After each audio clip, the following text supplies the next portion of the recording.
Hello friend, आरोग्य विभागाअंतर्गत आणखीन एक ॲड आलेले आहेत.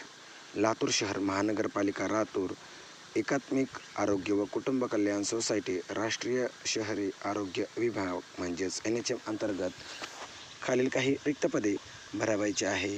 अर्ज करण्याची शेवटची तारीख आहेत 18 मार्च 2026 पर्यंत तुम्ही अर्ज करू शकता आणि 23 मार्च रोजी तुमची मुलाखत होणार आहेत. पहिलं पद असणार आहेत वैद्यकीय अधिकारी पूर्ण वेळ.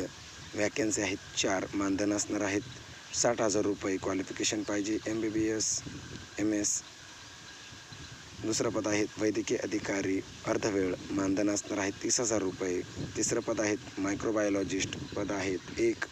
मानधन असणार आहेत 75,000 रुपये. सार्वजनिक आरोग्यचारी अशी विविध पदं आहेत. नंतर पद आहेत फिजिशियन. हे मानधन असणार आहेत पर व्हिजिट 2,000 रुपये. मित्रांनो, तुम्ही या पदासाठी इच्छुक असाल तर अर्ज करण्याची शेवटची तारीख आहेत 18 मार्च 2026.